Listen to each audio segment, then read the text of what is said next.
Un saludo a nuestra querida audiencia de Corazón Misionero. Esta es una nueva oportunidad para compartir con ustedes la vida misionera de algunos que están en un campo diferente al que conocemos, aún nuestro propio país. Así que el día de hoy estamos acompañados de una persona que ha venido de lejanas tierras.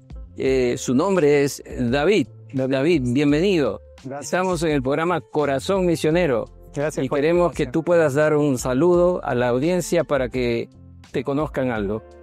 Bueno, mi nombre es David. Estamos con mi familia sirviendo ya desde hace más de 6 años en Medio Oriente, trabajando. Primero trabajamos con algunas organizaciones, ahora estamos trabajando con la iglesia, alcanzando musulmanes. Y Dios ha sido muy bueno durante todo este tiempo, sirviéndole con nuestras carreras al inicio y ahora como pastoreando la iglesia y apoyando el crecimiento de la iglesia en medio del pueblo musulmán. Estás hablando de un momento tan importante en sus vidas como responder a un llamado que pocos aceptarían. Cuéntanos un poquito cómo fue esa decisión de parte de ustedes como familia y también de parte de la iglesia que los está respaldando o las iglesias que los están respaldando. Sí, pastor, yo creo que, bueno, como Iglesia Alianza, nosotros tenemos el ADN misionero siempre, tenemos las conferencias misioneras que hacemos cada año, impulsamos mucho, ¿no? Las misiones. Yo nunca me vi como misionero en otro lugar, pero a través de las conferencias, de los predicadores que traían de afuera, de los propios misioneros que estaban en campo, que venían y compartían sus experiencias, Dios fue tocando mi corazón, ¿no? Y haciéndome ver que aún en mi juventud, aún quizás con inexperiencia en muchas áreas, Dios podía usarnos, ¿no? Y conversando con mi pastor, él me recomendó ingresar al seminario, prepararme, ir preparándome en el inglés, también desarrollar ministerio, ¿no? Yo recuerdo mucho mi pastor titular cuando yo tenía el deseo de salir y yo le dije que quería prepararme, ¿no? Entonces él me llamó para poder trabajar como pastor de jóvenes en la iglesia y yo no quería eso. Yo no quería, le dije, pastor, yo tengo llamado misionero, yo no tengo llamado de pastor de iglesia. Pero él me dijo algo muy interesante. La iglesia no va a enviar a alguien que no conoce su ministerio, que no sabe cómo es su ministerio, cómo se ha desarrollado. Y entonces eso me pareció a mí muy interesante. Me dijo, deja que la iglesia te conozca, te quiera, vea tus dones, talentos, tu ministerio y Dios te va a formar. Ese es un aspecto muy importante de la práctica ministerial, servicio, previa a salir a un campo misionero. Exacto. ¿Tú le viste un fruto? ¿Fue un recurso importante antes de partir? Sí, ha sido muy importante tener esa experiencia de ministerio aquí, en primer lugar, porque obviamente muchas de las cosas que yo experimenté ya en el campo, yo ya había tenido algunas experiencias aquí. Y eso me sirvió mucho para poder yo continuar, entender. Y también el amor de la iglesia fue constante, ¿no? Nunca me abandonaron, siempre estuvieron conmigo. En fraternidad, en unidad. Iglesias recibiendo misioneros también en los campos, ¿no? Donde hay iglesias. Entonces es un trabajo entre iglesias, como vemos en la Biblia, ¿no? En el libro de los Hechos. Y creo que esa formación ha sido muy útil, de entender qué es una iglesia, de entender el ministerio de la iglesia y de aprender a amar a la iglesia. Estabas hablando de un llamado que te involucraba prácticamente a ti, pero no quiero pasar por alto que nos puedas compartir tal vez la sensación o la percepción que tenía tu esposa en aquel momento, porque misiones no se hace solo. Algo que recuerdes significativo de la vida de tu esposa, de la sensación que le produjo. Yo podría decir que estoy en el campo gracias a la profesión de mi esposa, no gracias a mi profesión como pastor o ingeniero, pero lo que nos abrió la puerta para poder ir a un lugar como este es la profesión de mi esposa. Ella es médico pediatra y lo que se requería en el campo era justo médicos que fueran a servir, porque medicina es una necesidad en todo lugar, especialmente en estos lugares, ¿no? De difícil acceso. Entonces fue así como nosotros llegamos. Ella estudió 11 años de su vida, la universidad, la especialidad, pero lo que me agrada de mi esposa es que ella nunca sintió un llamado. Ella oraba a Dios, le pedía, Señor, llámame como a Él, pero ella nunca sintió ese llamado. Pero ella tenía algo claro, que Dios le había llamado a ser mi esposa. Entonces, él dijo, si Dios me ha llamado a ser tu esposa y Dios te está llamando a ti, yo voy. Donde tú vayas, yo estoy contigo. Yo no me voy a oponer a la voz de Dios. Solo que ella siempre me repetía algo y me decía, pero asegúrate que esto viene de Dios. Mira, si esto viene de Dios, yo voy contigo. Asegúrate. Asegúrate. trasladó la responsabilidad a ti. Sí, realmente fue algo que ella hizo y ayudó mucho porque ella nunca se negó y yo creo que ella es muy evangelista y ha llegado más a las mujeres allá que yo mismo, ¿no? Ella se aprendió más rápido el idioma, se relacionó más con las mujeres porque las mujeres paran más en las casas, entonces es más fácil que una mujer visite a otra mujer y ha hecho un ministerio muy bonito también, muy lindo. Entonces ustedes son un equipo misionero. Es un equipo, incluyendo mi hijo. Muchos dicen que los hijos son un inconveniente en las misiones, lo ven así, o quizás hay muchos que se desaniman a ir al campo por los hijos. Todo lo contrario, especialmente en contextos como los nuestros. Los hijos son un acceso. Mi hijo paraba en la casa del vecino, él nos abría el acceso a la comunidad. Abren puertas inesperadas. Y ellos son muy rápidos para evangelizar, para hablar de Jesús. Ellos oran, ellos no tienen temor de nada. Entonces, es muy interesante ver cómo Dios usa a la familia. Entendiendo que esa es una bendición para ustedes, tal vez pensar cómo has percibido o entendido ese lugar donde tú estás. ¿Cómo es que tu llamado a las misiones ahí se está concretando en el Medio Oriente? Se está haciendo factible de que algunos escuchen el Evangelio y puedan ver algunos frutos entre ellos. Dios está haciendo algo muy interesante, pastor, en Medio Oriente. Actualmente, el país más islamizado, con mayor cantidad de musulmanes, no está en Medio Oriente, está en Indonesia. Entonces muchos ya no están abrazando el Islam, ya no quieren el Islam. Producto de las guerras, las deserciones, los terroristas, ¿no? Que usando el Islam como un pretexto han matado gente musulmana. Lastimosamente está llegando mucho la nueva era, los jóvenes principalmente.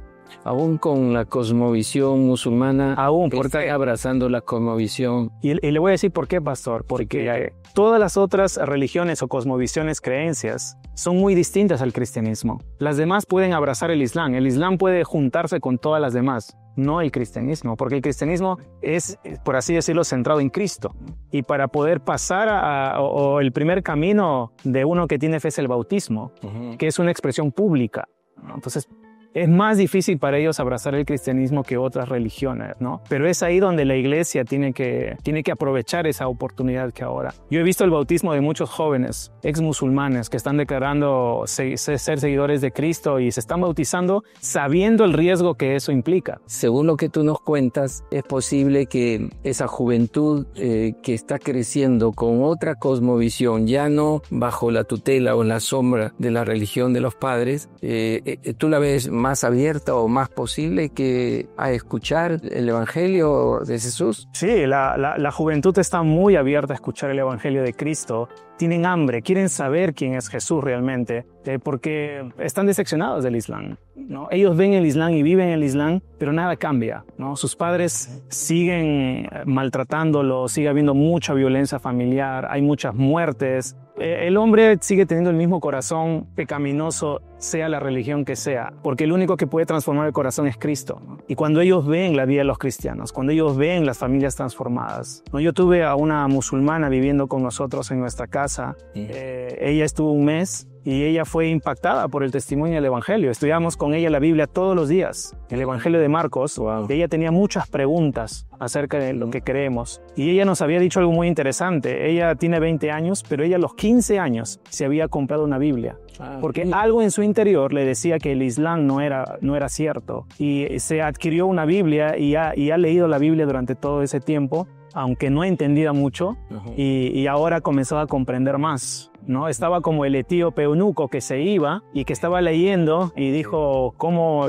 Felipe le preguntó, ¿no entiendes lo que lees? Y él dijo, ¿cómo voy a entender si no hay quien me explique? Claro. Entonces lo que falta es esa gente que vaya a explicarles a ellos, porque ellos están leyendo la Biblia, muchos tienen sueños, visiones de Jesús, pero no entienden qué está pasando en sus vidas. Como que no llegan a conectar, digamos, su experiencia de un sueño con un mensaje que no lo han oído, o de pronto sí han leído algo, pero no hay alguien cerca a quien preguntar, a quien consultar, a quien decirle, mira, he tenido este sueño y de pronto no entiendo. Y si hubiera por ahí cerca un cristiano, dice, sí, yo sé quién es, ¿a qué se refiere? Dios se te está revelando de manera personal, que me dicen, me cuenta quienes están en el campo, el Medio Oriente, que eso es muy común, que ocurre muy seguido, como que Es una parte del mundo donde el Señor Jesús se muestra tan compasivo, tan misericordioso, pero se revela a alguien en especial. Exacto. Y por eso es la urgencia de ir y predicar el evangelio, ¿no? Porque solo el evangelio es el que va a transformar el corazón de la gente, ¿no? Y también el testimonio de la iglesia, ¿no? Ellos, por ejemplo, el pastor, el musulmán, ellos no cantan. Eso es algo interesante. Ellos proclaman. Esta oración que ellos hacen, ¿no? Que hacen las 5 oraciones al día y que dicen Allah. Entonces, eso no es un canto para ellos. Eso es una proclamación. Entonces, cuando van a la iglesia y ven a la iglesia cantar, eso es algo nuevo para ellos.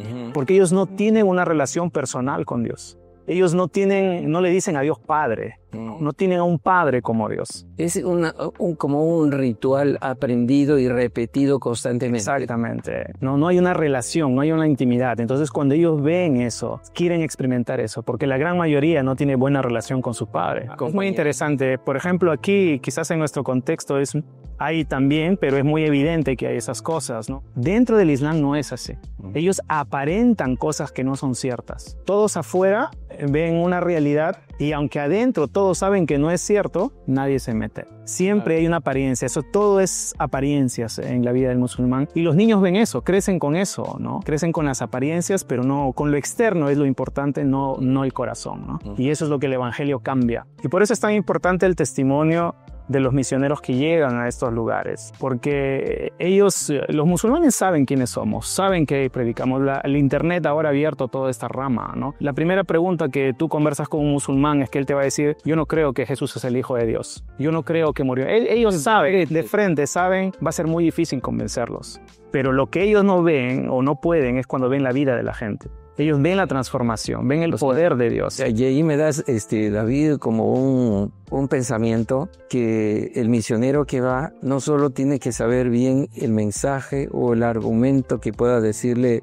a un musulmán, sino que eso tiene que estar acompañado de su testimonio, de su vida, de su carácter, que pueda demostrar que es diferente. Exacto. Porque él conoce a Jesús.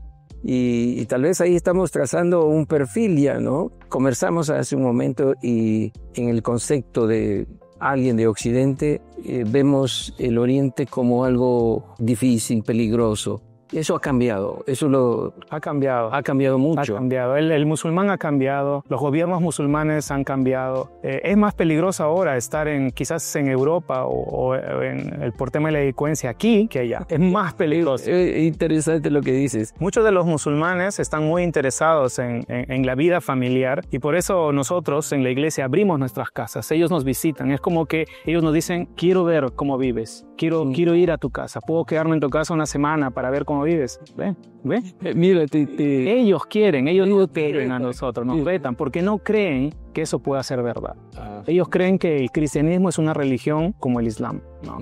Y que ellos no pueden creer en el cambio del corazón, de la mente de la persona. Entonces, es algo que ellos ansían, pero que no ven, ¿no? En su Claro. Obviamente eso les abre... Y también la perspectiva dentro de la iglesia. Nosotros pertenecemos a una iglesia que tiene más de 20 naciones que asisten, distintas. Dentro de estas naciones... Como una iglesia internacional. Pero lo interesante que los musulmanes que llegan, porque llegan musulmanes a la iglesia, es que ellos ven la unidad en medio de la diversidad, ¿no? Ellos ven, por ejemplo, etnias que están peleadas por temas políticos o de guerra, adorando juntos a Jesús. Y ellos dicen: ¿cómo eso puede ser posible? Eso no puede ser posible. Ellos se seguirían peleando por toda la vida. Por toda la vida. Entonces, cuando uno ve como Jesús mismo rompiendo esas barreras culturales, hablando con una samaritana y hablando de la adoración, y Jesús, ¿qué le dice a la samaritana? Llegará el momento donde el Señor busca adoradores en espíritu y en verdad, ¿no?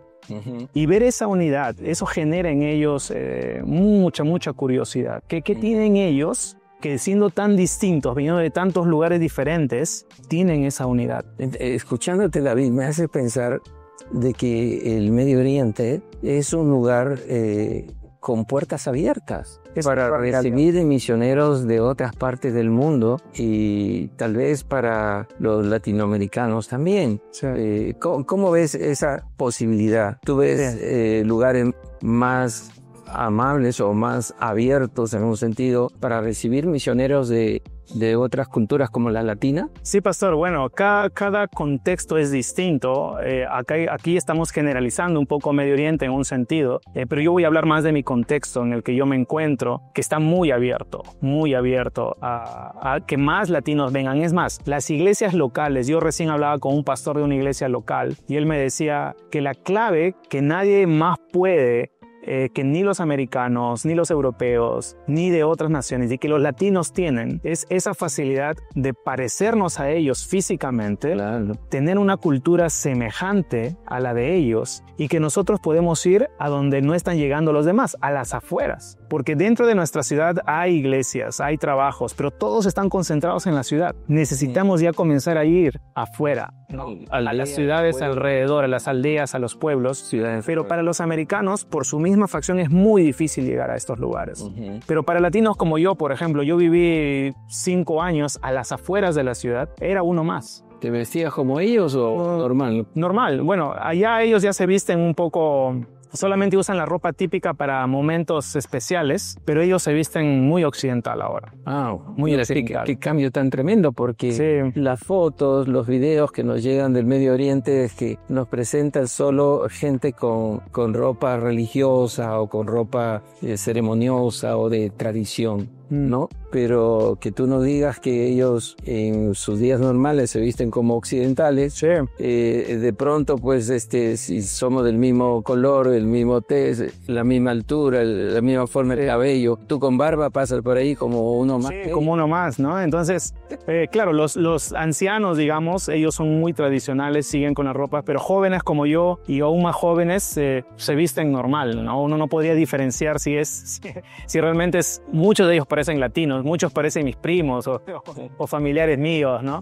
Porque somos muy parecidos. Y creo que esa afinidad, solamente una cosa, por ejemplo, en la iglesia en la que yo asisto, una iglesia de locales, ellos están como que, le podría decir, un poco preocupados de ver la cantidad de misioneros gringos o blancos que están viniendo, porque ellos quieren que sea una iglesia realmente étnica, ¿no? De ellos, ¿no? Y los gringos como que están viniendo cada vez más y no desean eso ellos. Entonces están diciendo, por favor, ya no vengan más. Pero cuando hablamos de los latinos, las puertas están abiertas. Están abiertas. Es muy interesante lo que ellos hacen. Y tal vez, David, ya que estamos hablando de que hay puertas abiertas para los latinos, puedas describir tal vez algunas otras características o alguna preparación para aquellos latinos que tienen interés de servir al Señor en estas regiones del mundo.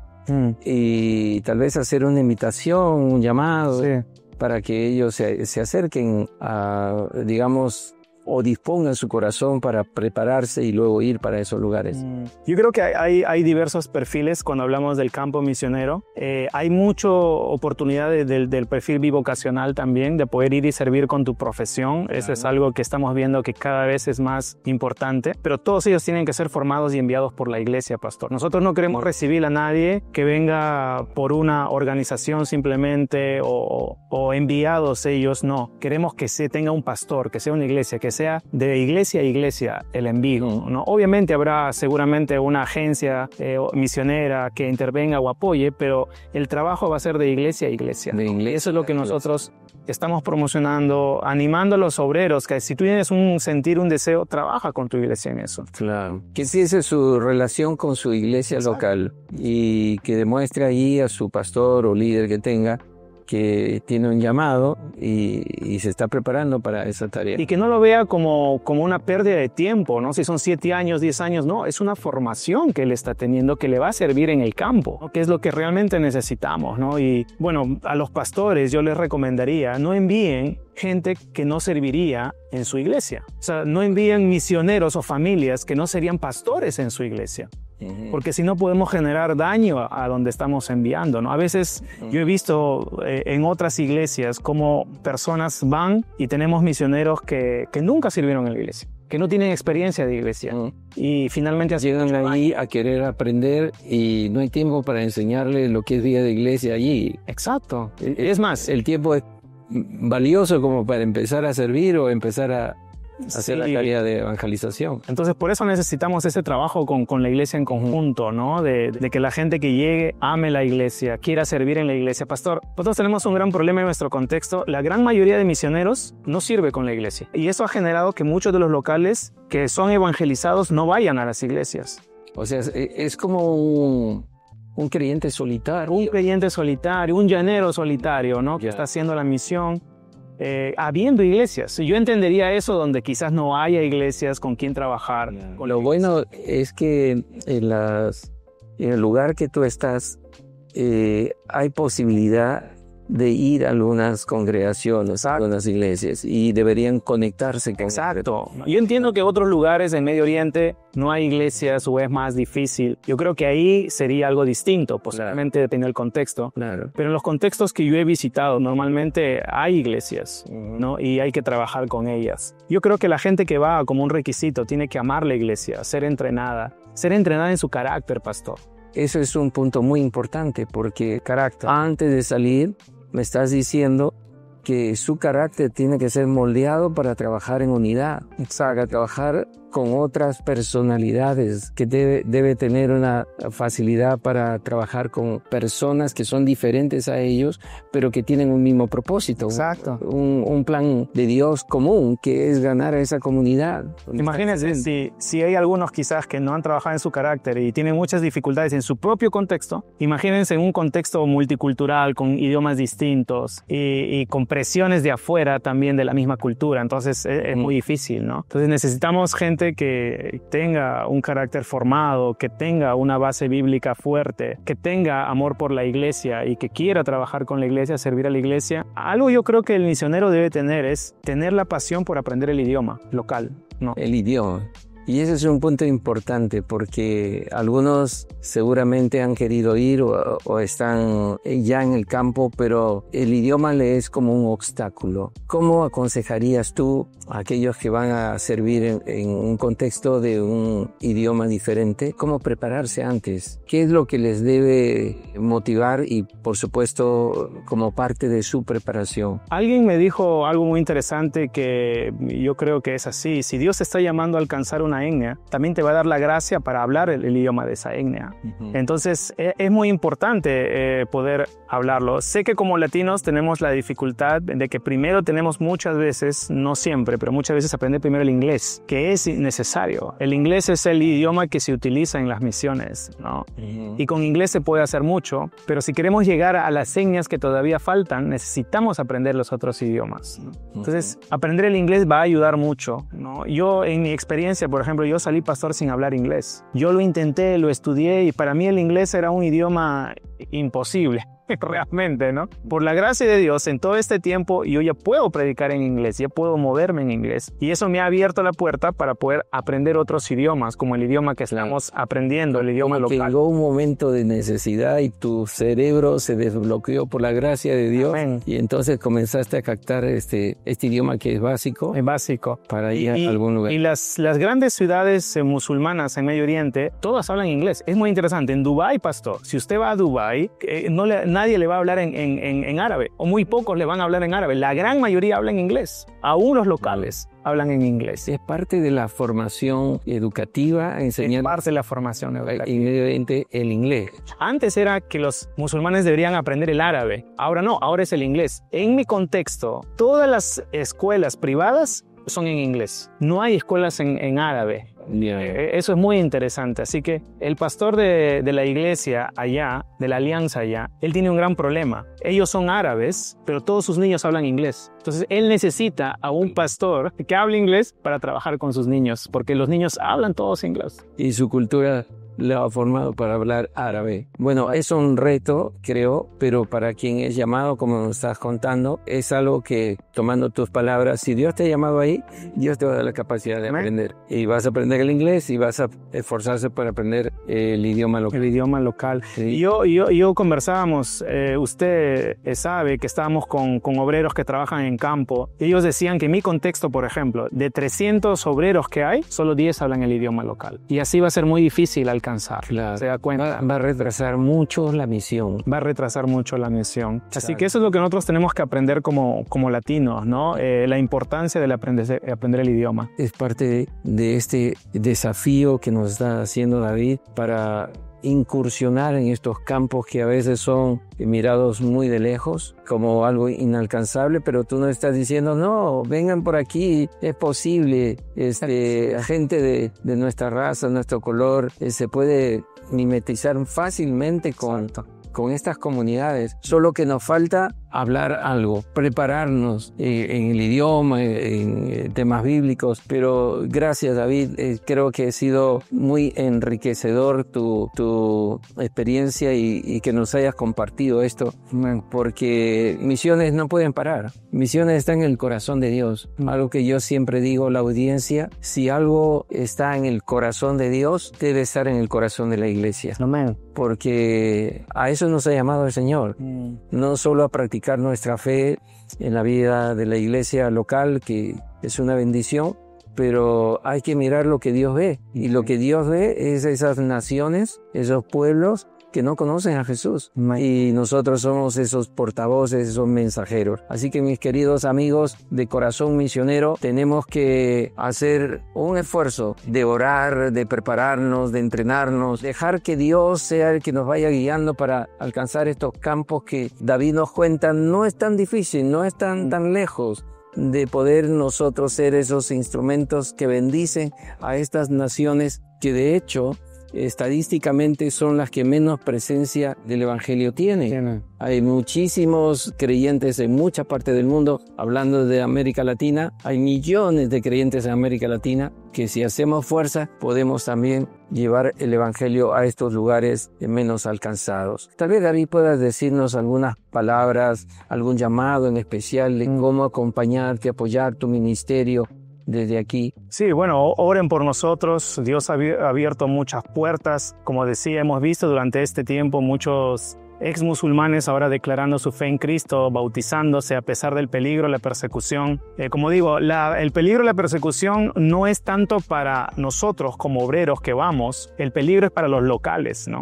Que son los que viven ahí, que tienen que tomar decisiones cada día. Tengo un amigo, por ejemplo, que él por su fe, su papá le ha dicho, tú no eres mi hijo más. Él por su fe no puede casarse, ha perdido su comunidad y ha perdido muchas cosas por amor al Señor, pero eso para nosotros es un testimonio de vida. Porque esa es la normativa en el libro de Hechos, ¿no? A veces acá en nuestros países hemos normalizado la comodidad y no el sufrimiento, ¿no? Sin embargo, en estos lugares, más bien lo normal es el sufrimiento y es muy extraño la comodidad, pero ambos tienen la necesidad del Evangelio, ¿no? Porque el Evangelio cambia, transforma tanto al musulmán como al peruano, como a la etnia, ¿no? El milagro de la salvación es en todos lados, ¿no? Pero sí necesitamos más obreros que vengan, necesitamos más gente.